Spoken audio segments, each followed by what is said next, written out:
Assalamualaikum warahmatullahi wabarakatuh. Selamat datang di WNA Education Channel.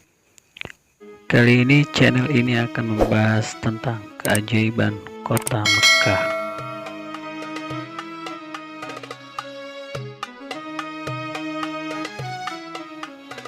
Mekah menjadi negeri yang paling dicintai oleh Allah Subhanahu wa Ta'ala dan sebagai tanah haram yang dihormati, karena di dalamnya ada Masjidil Haram, tempat ibadah umat Islam dari seluruh dunia. Sesungguhnya Allah Subhanahu wa Ta'ala telah memilih tempat ini dan menjadikannya kota suci sejak penciptaan langit dan bumi, sebagaimana firman Allah Subhanahu wa Ta'ala dalam Quran surat Al-Naml ayat 91, yang artinya,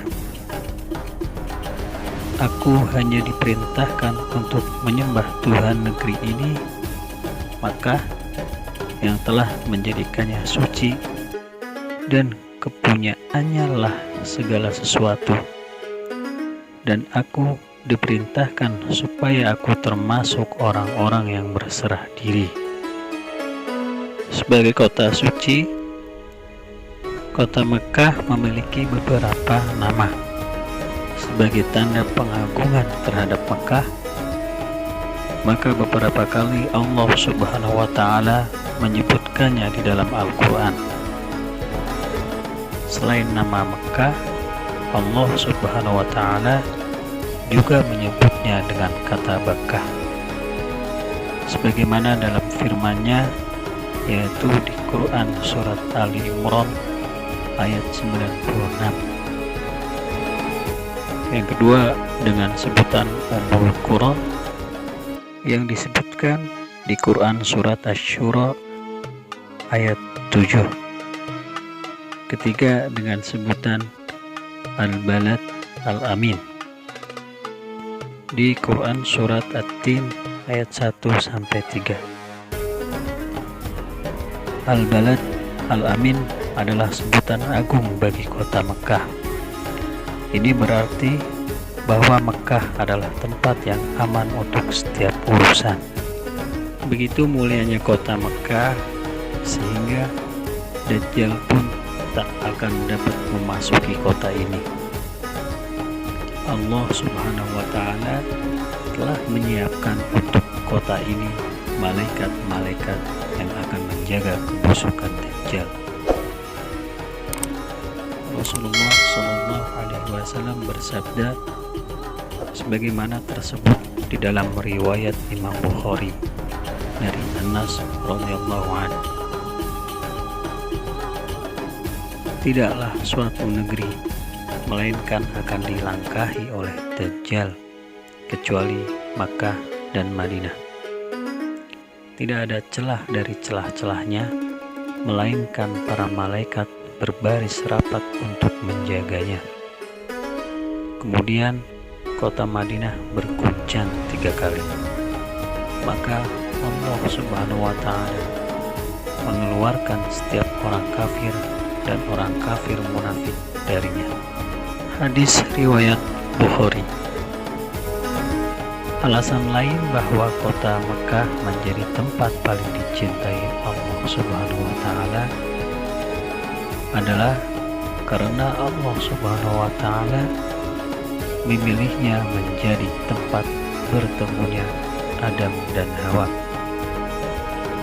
Tempat pertemuan itu persisnya ada di Jabal Rahmah. Tempat itu berada di tepi Arafah, yang merupakan suatu kawasan di bagian timur kota Mekah. Jabal Rahmah pun tak jauh dari Padang Arafah, tempat para jemaah haji melakukan ibadah wukuf, atau yang sering kita dengar wukuf di Padang Arafah. Allah Subhanahu wa Ta'ala menamakan Jabal Rahmah karena tempat itu merupakan pertemuannya Adam dan Hawa setelah mereka dipisahkan oleh Allah Subhanahu wa Ta'ala dari surga. Jabal Rahmah berarti bukit kasih sayang. Untuk mengenang peristiwa itu, di atas Jabal Rahmah terdapat suatu tugu yang terbuat dari beton persegi 4 dengan lebar 1,8 meter dan tingginya mencapai 8 meter. Masyarakat setempat percaya lokasi bertemunya Adam dan Hawa tepat di titik tugu tersebut. Selain itu, kota Mekkah adalah tempat diisrokannya Nabi Muhammad SAW. Peristiwa Isra dan Mi'raj merupakan mukjizat terbesar yang pernah dialami oleh Rasulullah SAW.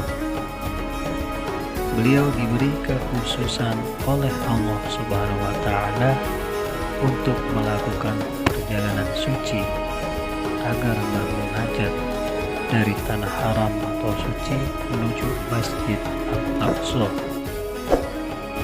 Allah Subhanahu wa Ta'ala menjadikan kota Mekkah sebagai parameter bagi kota-kota lain yang ada di dunia ini, sehingga tidak salah bila Allah Subhanahu wa Ta'ala menyebut Makkah dengan sebutan Ummul Qura.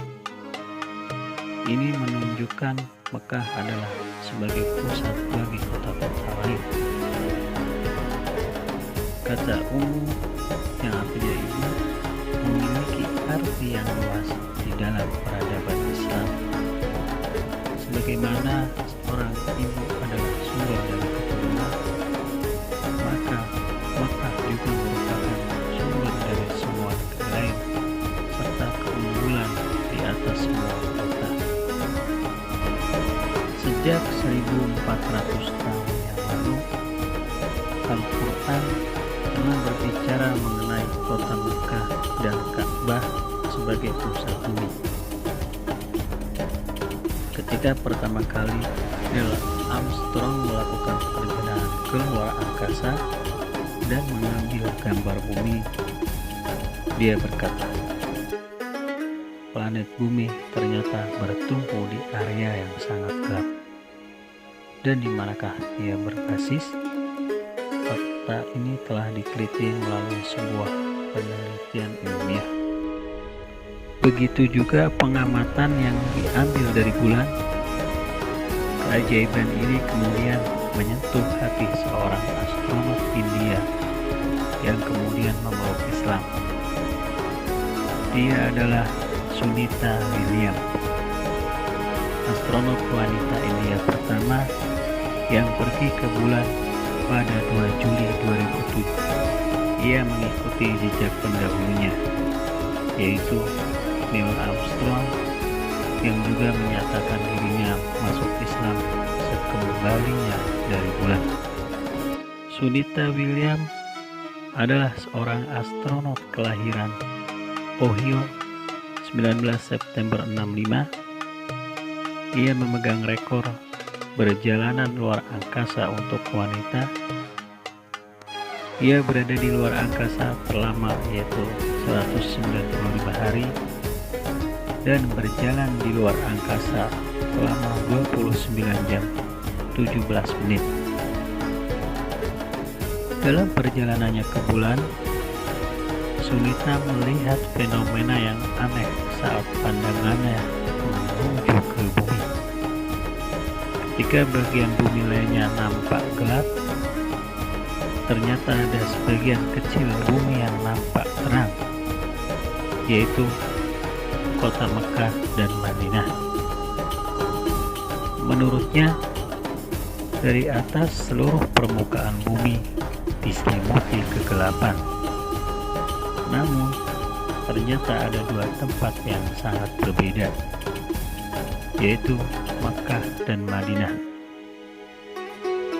Kedua tempat itu nampak terang bila dibandingkan dengan tempat-tempat lainnya di belahan bumi. Selain itu, ia juga menangkap adanya gelombang suara berupa azan Padahal secara ilmiah, gelombang suara apapun tidak akan mampu merambah sampai luar angkasa. Dari peristiwa itulah diberitakan kemudian bahwa Sunita William memeluk agama Islam, sebagaimana yang terjadi pada Neil Armstrong pada tahun 1970. Demikianlah cerita singkat keajaiban kota Makkah Al-Mukarramah. Terima kasih. Assalamualaikum warahmatullahi wabarakatuh.